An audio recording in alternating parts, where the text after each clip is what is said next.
Bem, gente, a câmera tinha parado, então, só para relembrar, nós estamos no dia 29 de agosto, a aula é para nutrição, turma 23B, nós vamos continuar a partir de agora. O que eu estava dizendo, para consertar uma coisa que eu havia falado mais cedo, que gera variabilidade genética e que precisa de variabilidade genética, que é um processo que está envolvido com a variabilidade genética, é a reprodução sexuada e não assexuada, tá bom? Então, se foi falado errado, por favor, conserte, tá? Ok? Reprodução que tem crossing over, que tem separação independente de homólogos, é a reprodução sexuada. E a variabilidade genética é o chave da reprodução sexuada. Por que a gente reproduz sexuadamente? Para ter essa variabilidade que a gente tem aqui. Concorda? Que aí faz com que a gente consiga se dar bem frente às pressões ambientais. Por isso que o ser humano domina a Terra, um dos motivos é esse. Ok? Bem, então eu estava contando para vocês o seguinte, que esse processo, quando a gente faz esse processo, lá, quando eu produzo os meus espermatozoides, eu estou pegando cromossomos congênitos que eu recebi do meu pai e da minha mãe, e estou fazendo o quê? Estou fazendo crossing over para entregar para o meu espermatozoide, que pode formar o meu filho, não os mesmos cromossomos que eu recebi do meu pai e da minha mãe, mas um cromossomo, por exemplo, que eu tenho recebido do meu pai, do seu Luiz, mas com pedacinhos que vieram da minha mãe, dona Tânia, tá vendo? Então, a gente cria cromossomos diferentes do que era no início. E ao criar esses cromossomos, a gente vai ser diferente, vai gerar filhos diferentes da gente, que nós, por nossa vez, já somos diferentes dos nossos pais. E isso é extremamente bacana, porque o fato da gente ser diferente nos torna únicos. E ser único é muito bacana, não é? A gente ter coisas que são só, nós somos exclusivos. Hoje em dia se luta tanto por coisas exclusivas, né? É o cabelo exclusivo, é como é que chama? Esse negocinho? Piranha que põe aqui, ó, para segurar o cabelo. Aquela negocinho assim, ó, põe assim, exclusiva, né? Diferente de todo mundo, tá? Como é que chama isso? Arco. Um arquinho diferente. Eu uso arquinho muito pouco, então assim, às vezes me some o nome, entendeu? Tá? Então um arquinho exclusivo, uma coisa totalmente, um tratamento exclusivo, todo mundo quer ser exclusivo. Agora eu tenho uma novidade para vocês. Todos nós já nascemos exclusivos, nós somos únicos. Não existiu ninguém igual no mundo, igual a gente. Nem vai existir. Por quê? Um dos motivos é o crossing over. Tá? Depois eu vou falar da separação independente de homólogos e aí a gente volta a conversar sobre esse assunto, tá bom? Combinado? Tá? Aguarda só um pouquinho que eu vou continuar o processo. Diga. Na verdade é mais uma curiosidade. Sim. Eu sempre atrás assim. Vou sentar que eu fiquei tontésimo agora. Vocês viram colocando a mão? Eu assisti num filme, o cara ele tinha uma filha e essa Sim. filha dele morreu e ele queria usar os cromossomos da filha Sim. para fazer uma igual de novo. Tipo, não seria possível. Impossível. É o que acontece com clonagem de animal. Impossível. E o cara às vezes, olha como o negócio é engraçado. Como o negócio estraga o que o cara queria fazer de clonagem. Para alguns animais, a formação da coloração, do padrão do pelo, é um processo casual que depende do ambiente que está ali. Você morreu um cachorrinho seu que tinha mancha aqui e aqui. Você clonou. As manchas não vieram no mesmo lugar. Aí a pessoa fala, paguei uma fortuna, paguei 40, 50 mil reais para essa clonagem e veio um cachorro diferente. Por quê? Porque esse aspecto depende do ambiente. Você pode estar pensando, eu sou exclusivo, mas se eu fosse gêmeo idêntico, monozigótico, eu não seria idêntico, eu não seria exclusivo, eu teria uma cópia, um clone meu. Vocês conhecem gêmeos idênticos? Eles não são iguais. São muito parecidos, mas mesmo que o rosto, que o corpo, que tudo seja muito parecido, o temperamento é diferente. Por quê? Porque temperamento e outras coisas depende do ambiente que gera expressão de genes diferentes. Por isso, se você fizer uma clonagem sua, vou fazer uma clonagem minha, vou criar outra de mim. Essa pessoa vai ser muito parecida com você, mas vai ter diferenças. Inclusive até no temperamento, nos gostos e tal, porque isso é moldado pelo ambiente.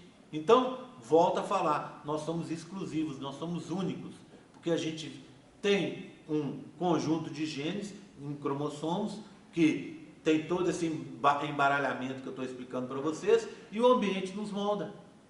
Então nos torna totalmente diferente. Tá certo? Entenderam? Tá? Por exemplo, vamos supor que você mora numa família, na sua família, o pessoal gosta muito de música. Então você é uma pessoa mais concentrada, porque a música tem essa capacidade. Você é uma menina mais concentrada, mais focada. O clone que fez de você está vivendo uma outra situação, em que o pessoal não tem, ninguém gosta de música, todo mundo conversa demais, é aquela bagunça. O que acontece? Provavelmente o clone que vai vir de você vai ser uma pessoa um pouco mais dispersa, entendeu? Então assim, nós acabamos sendo experiências únicas porque a gente tem toda uma variabilidade gênica que é dada num contexto. Existe um filme muito bacana que tem um pouco a ver com isso aí, que resolve esse problema, que é um filme antigo, com um ator que seria o Brad Pitt da época dele, chamava Gregory Peck. Gregory Peck talvez na época dele fosse mais importante, mais bonitão inclusive que o Brad Pitt. O Gregory Peck fez um filme que se chama Meninos do Brasil, e a ideia era essa. Os nazistas tinham uma tecnologia que permitia a clonagem de seres humanos. Tem toda uma lenda urbana que os nazistas, não sei se você já ouviu falar, tinham tecnologia muito desenvolvida e tal. Se tivesse, eles não tinham perdido a guerra, né? Tudo bem? Mas vamos dizer que eles tivessem essa tecnologia e que fizeram vários clones de Hitler. E o Gregory Peck era um espião inglês, que a função dele era uma função triste, que era matar os meninos, os clones do Hitler, porque eles tinham medo que se criassem pequenos Hitlers pelo mundo afora. Ele matou os meninos todos, e o último era um menino brasileiro, por isso os meninos do Brasil. E esse menino, ele chegou, toda aquela história de filme de espião, etc, todas aquelas confusões. Na hora que ele chegou, finalmente, para conseguir matar o último menino, ele descobriu que o temperamento do menino era totalmente diferente, que esse menino tinha os mesmos genes do Hitler, mas jamais ia tender para aquele lado lá, perigoso que o Hitler teve, tá vendo? Por quê?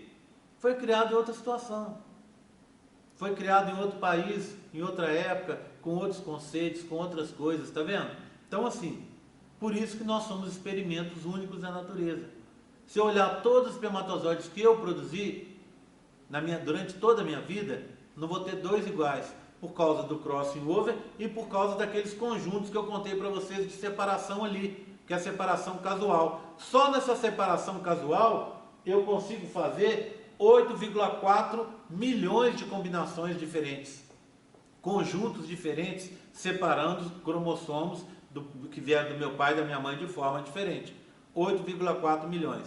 Eu tenho em média 100 crossing overs por meiose, que são casuais. Então um acontece, o outro é totalmente diferente, não tem áreas preferenciais para crossing over. Então você multiplica isso e leva isso ao infinito. Por isso todos os espermatozoides meus são diferentes. Todas as pessoas que viveram na face da Terra são diferentes. Esse 1 ou 2 trilhões de pessoas que viveram desde que a humanidade surgiu, são todas diferentes entre si. Portanto, você é um experimento único da natureza. Olha que bacana, que legal. Você é exclusivo, de um jeito que nem seu pai é parecido. Seu pai é mais parecido com você, seus irmãos também, mas não são iguais a você. Seus filhos, seus netos, ninguém vai ser igual a você. Então, Bacana quando a gente estiver sentindo aquela baixa astral, achando que a gente está abaixo do cocô, do cavalo, do bandido, não é isso? A gente descobrir que a gente tem a nossa importância. Tua pergunta. Como que está a pesquisa com clonagem? A que ponto está? Olha, tem muita coisa feita. A pesquisa com clonagem em humanos, o problema da clonagem é o seguinte: consegue-se clonar organismos mais simples, já se conseguiu clonar. Por algum motivo que a gente só está conhecendo agora, a clonagem de primatas superiores, macacos e seres humanos, é extremamente difícil. Extremamente difícil. Estou dizendo pelo macaco. Pelo humano, ainda tem um outro problema envolvido, que é o problema, obviamente, ético. Você não pode fazer esse tipo de experiência com pessoas. Tá? Mas mesmo que num país aí, perdido aí no mundo, uma Coreia do Norte, sei lá, alguém resolva fazer uma clonagem e tenha em vista nisso para fazer uma clonagem de seres humanos, a técnica ainda não consegue fazer essa clonagem. Então não existe clone. Tá? Até o momento não existe. Daqui a alguns anos, quando tivesse desenvolvido bastante a pesquisa, aí sim. Mas é engraçado, eu tenho até um artigo sobre isso. Quando a gente fala de clonagem, a gente pensa criar um outro germe. Toda vez que fala de clonagem é isso. Mas quando o cientista fala de clonagem, ele não está falando isso. Sabe o que ele quer clonar? Não é um outro germe. Para quê? Ele quer o quê? Ele quer clonar um outro fígado para mim. Ele quer clonar, se eu tiver um problema no rim, clonar um rim para mim. Fazer um rim exatamente igual ao meu rim, para que ele possa tirar de lá e trazer para cá, para não ter aquele problema de rejeição, ou não ter hemodiálise, não ter falência de rim e eu morrer por causa disso. É isso que o cientista quer fazer. Tem até um filme que fala sobre isso, acho que é uma ilha. Sim. Que a pessoa, ela investe numa empresa Uhum. e ela paga para fazer o clone dela. Aí Sim. tem uma mulher que ela está morrendo de câncer, não sei onde é o câncer, ela vai lá, mata o clone dela para poder pegar aí o órgão. Só que o clone ele cria os aspectos, a personalidade, e não quer doar a parte do porque é isso que a gente está falando. Você tem um clone natural que é um irmão gêmeo idêntico, não é? Então seria mesmo que você matar o seu irmão, né? E só que aí é para realmente tirar o que se tem hoje, essa necessidade, esse investimento para a gente fazer o que a gente chama medicina regenerativa, que é poder, no caso de um câncer, você ter o órgão suplementar. O cara está com câncer. Esse câncer, vamos cuidar dele aí durante 6 meses, para dar tempo para o rim do cara crescer e eu colocar outro rim no lugar. Entendeu? Então é isso que está se tentando fazer. Mas a gente ainda está bastante longe disso. Talvez, quem sabe, para os filhos de vocês, para os netos, né? Mas para a gente agora, nesse atual momento, ainda está distante. Entenderam? Vamos seguir o assunto? Podemos seguir? Bem, eu falei então, ali tem téfase e prófase 1. Tá? O que eu tenho em seguida é a prometáfase 1. Olha aqui, ó. Prometáfase 1. O que aconteceu na prometáfase 1? As fibras do fuso já estão formadas, estão aqui, né? Só que elas são de tamanhos diferentes, extensões diferentes, igual eu mostrei para vocês. Como é que você vai acertar na prova na hora que cair essa caixa? 4 cores, ó. Azul, laranja, amarelo e verde. 4 cores é meiose 1. Tem fibras do fuso? Tem. Então é anáfase, metáfase ou prometáfase. As fibras do fuso são de tamanhos diferentes? De extensão diferente? São. Por quê? Porque os cromossomos ainda não estão no equador. Portanto, é prometáfase 1. Ok? Tudo bem? Tranquilo? Próximo. Passando agora para a seguinte, eu tenho a metáfase. Muito parecida com a anterior. 4 cores também. Tá? Só que agora as fibras do fuso têm a mesma extensão. Então os cromossomos estão no meio da célula, no equador. Ok? Próximo. Anáfase 1. O que acontece com a anáfase 1? Olha, 4 cores. 4 cores, tudo bem? Só que agora os cromossomos estão sendo puxados. Não era uma gravatinha assim, ó. Você está puxando, ela está fazendo isso, ó, deitando sobre si mesma. Você vai falar, ah, mas a foto vem de cima, como é que eu vou saber se eu tenho cromático em cima e cromático embaixo? Não precisa. Se liga nessa informação, ó, 4 cores, azul, verde, laranja e amarelo. Está sendo puxado? Anáfase 1, ok? Anáfase 1. Pronto. Saímos dessas fases. Vamos entrar agora. Vou guardando, tá? Se a gente precisar, eu pego de volta. Se tiver alguma dúvida. Prófase 1. Prófase 1. É o que a gente viu agora. Você viu que da prófase 1 para a fase que vem em seguida, a prometáfase. Deixa eu mostrar de novo aqui para você, ó. Olha aqui, ó. Prófase 1, ó. Olha aqui. Eu não tenho crossing. Por que eu não tenho crossing? Porque o crossing vai ocorrer nela, tá? Ainda não ocorreu o crossing. Olha na etapa seguinte, ó. Prometáfase. Olha lá, ó. Já misturou. Eu tenho laranja com pedacinhos de amarelo, amarelo com pedacinhos de laranja, verde com pedacinhos de azul e azul com pedacinhos de verde, para indicar que na fase anterior aconteceu o crossing. E a fase anterior foi o quê? A prófase 1. Certo? Tudo bem? Seguindo.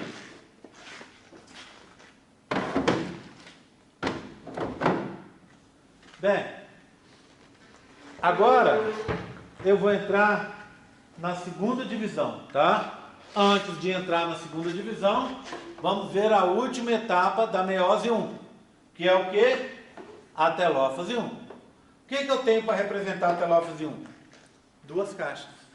Por quê? Porque aqui eu já estou representando a telófase 1 e ao mesmo tempo a citocinese. Olha o que aconteceu. Os cromossomos se separaram.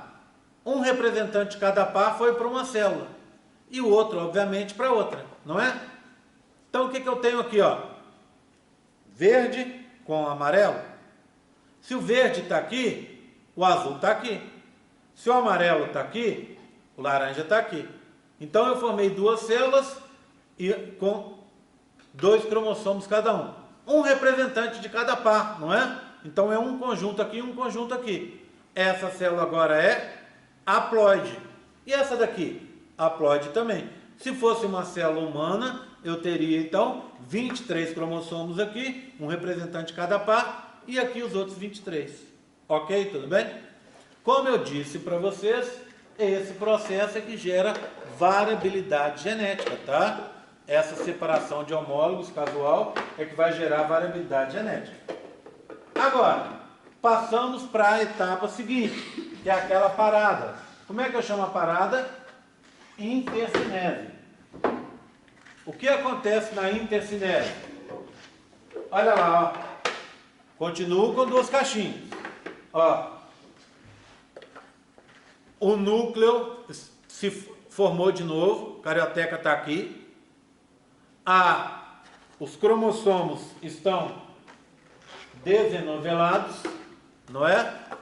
E eu tenho um centrossomo só, um aqui e o outro lá. Estão vendo? Certo? Tudo bem? Então, voltamos atrás. É aquela fase em que a célula vai sentir o ambiente, para ver se ela pode continuar a divisão dela. Se ela puder, se tiver tudo ok, entramos na meiose 2. Na meiose 2, eu vou começar com a prófase. E olha aqui, ó. Eu tenho 4 caixinhas da prófase 2, tá? E aí eu preciso de dar uma explicação para vocês.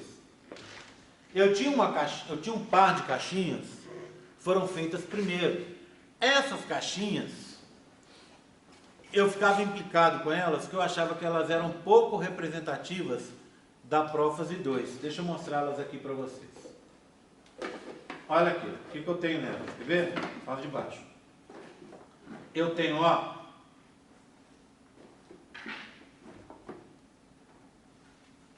muito parecido com o anterior, tá vendo? Ó, eu tenho um par de centríolos aqui, um centrossomo aqui em cima, e aqui o núcleo ainda está presente, mas agora os cromossomos estão enovelados, tá vendo? Eu achava isso pouco representativo. Eu tenho uma e tenho uma outra aqui, ó. Tá aqui, ó. Ok? Certo? Bem, aí eu pedi para uma aluna minha na época fazer outra caixinha. Falei com ela, desmancha essas duas aqui e faz outro par de caixinhas. Aí ela me disse que ao desmanchar essa aqui, ela podia quebrar a caixinha. Então ela falou assim, por que a gente não faz diferente? Essas caixinhas estão certas? Eu falei, estão. Estão pouco representativas, mas estão certas. Aí ela falou comigo, então, o que você acha de você comprar mais duas caixinhas iguais e eu faço mais duas? Perfeito. E aí ela fez mais essas duas aqui, ó, também para representar a prófase 2, tá? Olha lá, ó. O que eu tenho? Os cromossomos que antes estavam dentro do núcleo, o núcleo se desfez, olha a carioteca aqui se desmanchando. Eu tinha um par de centríolos só um centrossomo. Agora eu tenho dois pares, tá vendo? Então, tenho para essa, representante da prófase 2, e essa daqui também. Ok? Na prova, posso mostrar qualquer uma das quatro. Ok? Combinado? Tá? Tem que aprender. Só que aí, na outra que você mostrou, Sim. o núcleo ainda vai estar presente. O núcleo ainda estava presente. O núcleo já se desfez. Isso mesmo. Tá? Essa aqui é mais adiantada que a outra. Aí na prófase 2, os cromossomos já estão enovelados. Estão enovelados, tá? Estão se enovelando, tá? Ok? E você decide. Ui! A prova prática? Você decide. Ui, o que você fez aí? Ele vai mostrar as caixinhas? Na prova prática eu vou mostrar as fotos das caixinhas, tá? Foto das caixinhas. Por isso você precisa vir na monitoria e olhar as caixinhas com calma, fazer os desenhos, né? Para você guardar o que é o que, tá? Na prova cai foto dos modelos e você precisa indicar o que é cada região e cai foto das caixinhas, obviamente, tá? Ok? Então precisa, não é só olhar aqui e fazer a prova. Oi? A sua prova é bem objetiva? Depende. Ela já foi de várias formas. Eu já dei prova de aberta. Hoje, que a minha turma cresceu, eu dou prova de múltipla escolha. Eu já dei prova prática separada da teórica. Hoje em dia é misturado. Então eu posso te mostrar uma foto de um modelo desse aqui, de uma caixinha dessa, e te perguntar na teoria o que está acontecendo ali. Tá vendo? Eu estou usando o seu conhecimento da prática, que você precisa de ter, para te perguntar sobre a teoria. Mas eu posso também, numa outra questão, fazer assim, ó, te mostrar uma caixinha e te perguntar em que fase que está. São provas de múltipla escolha, em que você pode ir e voltar em cada questão com calma, sem nenhum problema. Tá certo? Tudo bem? Podemos seguir? Vou catar mais um monte aqui, ó. Certo? Ó, vamos seguindo aqui, hein? O que eu tenho agora, ó? Olha aqui. Ó. Prometáfase. Como é que eu vou saber se é 2 ou se é 1? Só 2 cromossomos. Prometáfase 2. Um representante de cada par. Tá? Olha, fibras do fuso de tamanhos diferentes, então é prometáfase. Eu tenho essa com o verde e o amarelo. E tenho essa aqui com o azul e o laranja, ó. Ok? Tudo bem? Prometáfase 2. Aí a gente entra na metáfase, ó. Essa não é metáfase, é anáfase. Deve estar aqui embaixo. Metáfase 2, ó. Olha lá, ó. Os mesmos cromossomos, agora com fibras do fuso do mesmo tamanho, significando que eles estão no centro da célula, na placa equatorial. Aqui é para o verde e amarelo. E a mesma coisa para o laranja e azul, não é? Olha aqui. Certo? Metáfase 2. Ok? Tudo bem? Tranquilo? E agora eu vou separar o quê? As cromátides. Uma vai para um lado, outra vai para o outro. Então, ó, olha, as duas azuis estão se separando, as duas laranjas estão se separando. Do mesmo jeito, as duas amarelas e as duas verdes. Ah, eu acho que eu vou confundir isso. Só se você quiser. Por quê? Olha as cores. Quantas cores eu tenho aqui? Duas, né? Laranja com laranja, azul e azul. Então aqui eu tenho laranja e azul. Quantas eu tenho aqui? Duas. Verde e amarelo. Na outra era laranja e amarelo. Laranja e amarelo, verde e azul. Lembra? Numa caixinha só eu tinha 4 cores. Nessa aqui, numa caixinha só eu tenho 2 cores, tá? Então não dá para confundir. É só prestar atenção agora, vir olhar na monitoria para acertar na prova. Combinado? Tá? Vamos terminar então a baguncinha olhando ali aquelas caixinhas menores? Aí na nota de 2 vai ser só a separação das cromáticas? É, o que é muito importante, né? É o que acontece normalmente na mitose. Separação das cromáticas em lãs, não é? Bem, deixa eu guardar aqui. Para a gente olhar essas de cá, ó. Essas de cá. Tudo bem? Vamos lá, hein? Ó, eu tenho 2 conjuntos. Essas aqui são células filhas e essas aqui são as telófilas. Resultado, ó, quando teve aquela separação, eu gerei 4 células. Vê, essa aqui tem os cromossomos verde e amarelo. Elas são iguais entre si? Não. Por quê? Um cromossomo é diferente do outro. É um amarelo com a pontinha laranja e em cima um amarelo com o anelzinho laranja.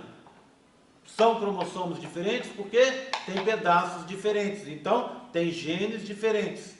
Genes diferentes, proteínas diferentes, células diferentes. Olha aqui, ó.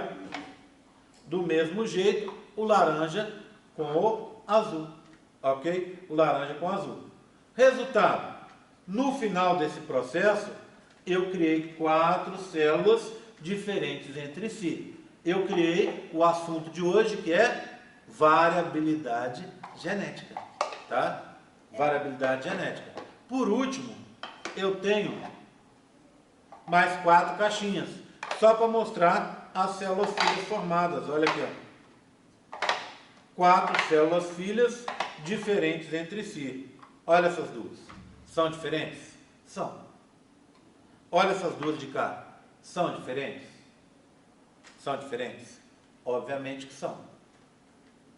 Então, 4 células filhas diferentes entre si e só com 2 cromossomos, 2 pares de cromossomos, eu consegui mostrar o princípio que está envolvido nesse processo de divisão celular, que é uma divisão celular de reprodução sexuada que é criada e que visa criar variabilidade genética, tá? Ok? Tudo bem, tranquilo? Eu preciso mostrar, por último, aquele gráfico ali, ó. Vou mostrar esse gráfico aqui para a gente conseguir encerrar a aula de hoje, tá? Tudo bem? Vamos olhar comigo? É rápido.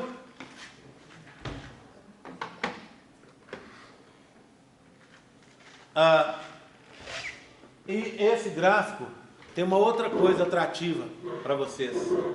Muito provavelmente ele vai cair na prova. Certo? Não é aquelas coisas que vai ter 100% de certeza, mas alguns tipos de prova vai cair.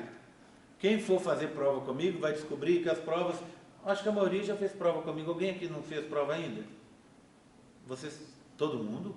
Então a maioria não fez. Vocês não fizeram, foram meus alunos na histologia, não? Ah, sim. Então é o mesmo sistema da histologia, por isso era a minha dúvida. Bem, são vários tipos. Oi? Ah, está fazendo agora? Ah, então vai ser minha aluna lá também. Só que esse período eu vou dar a parte da histologia na parte final da histologia, que é comigo. Cristina começou semana passada, não foi? Então, a gente trocou esse semestre. A gente teve foi com Cristina. É? Ah, entendi. Histologia. Não é só mais tu que dá aula, não? Oi? Não é só mais você, não? Não, tem algum tempo que eu divido a matéria com ela. Eu estava dando, até período passado, eu dava epitelial e conjuntivo, e de cartilaginoso para frente era ela. Aí esse semestre a gente trocou, eu vou pegar de cartilaginoso para frente. Né? Bem, só estou contando isso para dizer o seguinte, na minha prova, a gente tem vários tipos de prova, porque o computador permite isso. Período passado, eu estava trabalhando com 8 tipos diferentes de prova por avaliação. E isso me dá uma tranquilidade de permitir que você sente e que ela sente do seu lado, porque as questões de uma prova e da outra são diferentes. Né? Essa é a vantagem de fazer a prova lá no campus virtual. Mais ainda, conforme eu disse para vocês já, a nota sai na hora. Né? Então tem essa vantagem.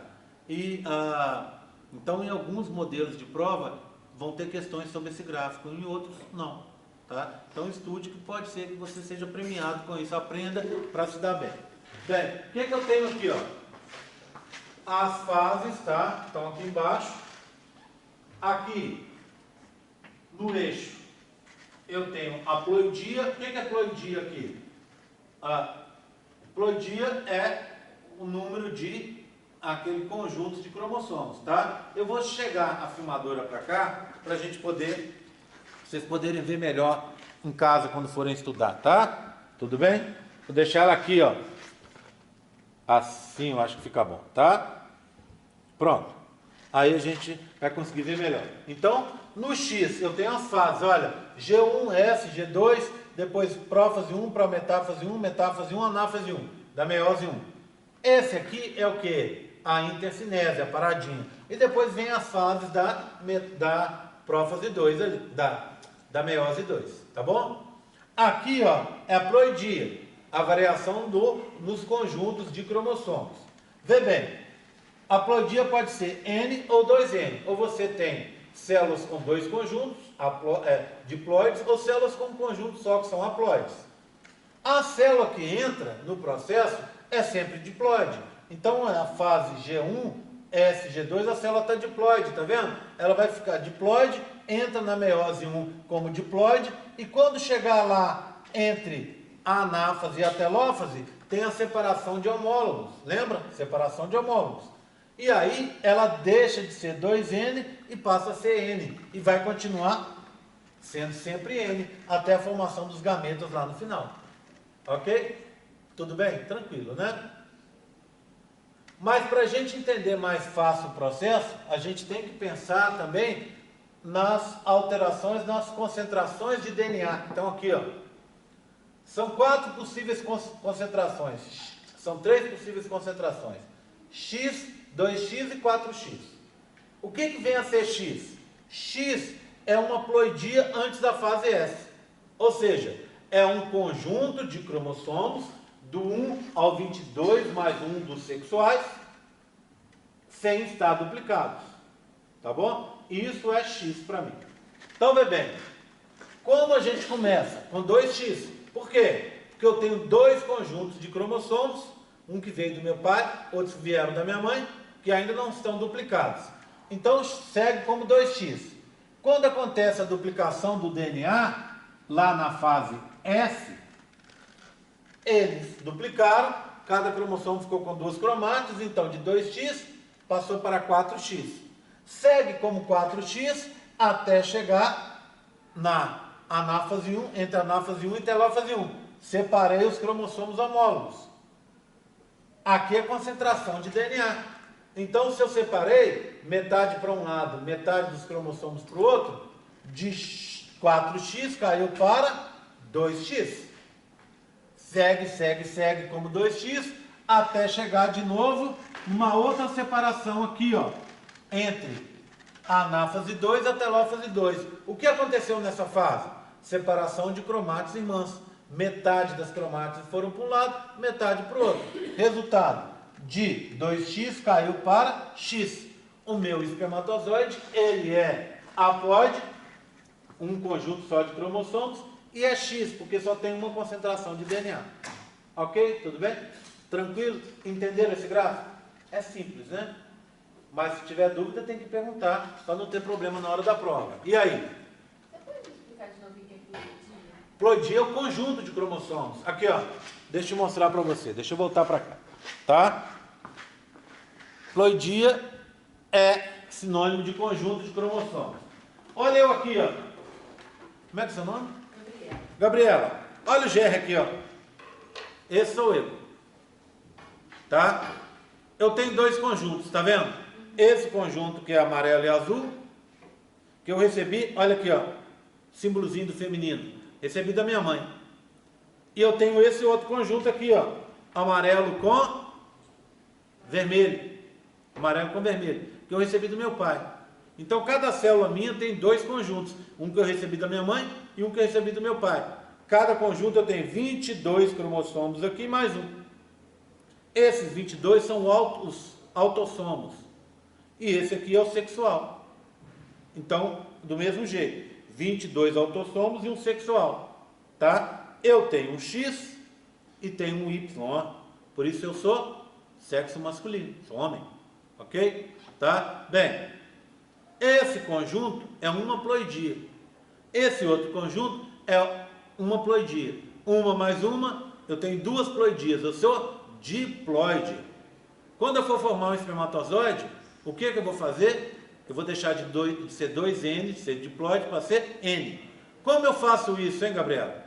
Eu escolho um dos representantes de cada par. Por exemplo, eu vou escolher esse, que é o cromossomo número, vamos ver, 12, ó, está escrito atrás dele. Eu vou escolher esse 12, ou eu vou escolher esse 12 daqui, ó. Tá vendo? Esse 12 daqui. Tá? Ao acaso.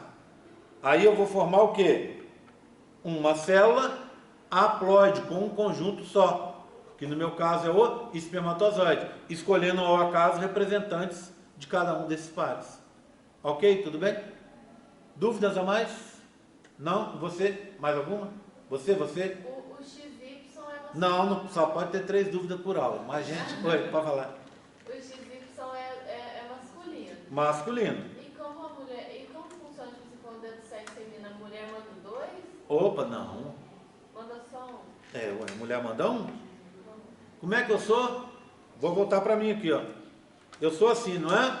Olha o GR aqui de novo, ó. Um X e um Y. Eu quero formar menina. Eu mando, escolho ao invés do X, ao invés do Y, eu escolho o X. Você só tem para dar o X. X com X, menina. Menino. Tiro o X e entro com o Y.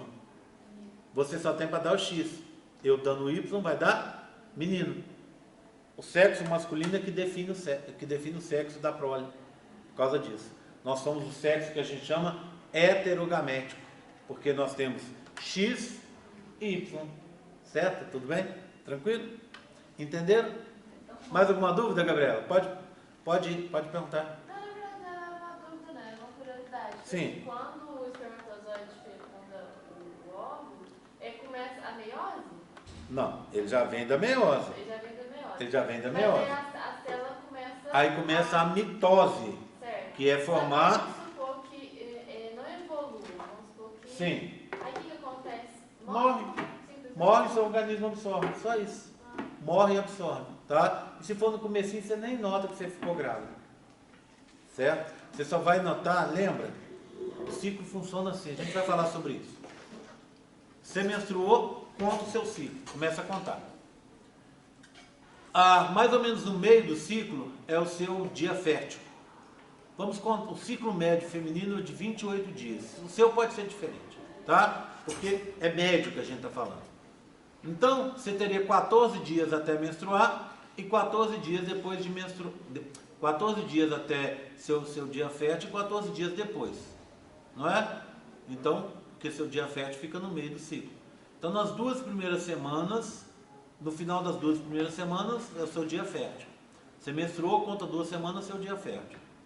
Passou mais 2 semanas, começa o outro ciclo. Não é? Aí vai menstruar de novo. Bem, você fica grávida entre o 14º e o 15º dia. Aí o bebê desenvolve 2 semanas. Com 2 semanas acontece um monte de coisa, você vai aprender aqui. Se por acaso não der certo e ele morrer, você está esperando sua menstruação no final dessas 2 semanas. Ela vem, você nem sabia que estava grávida. Tá vendo?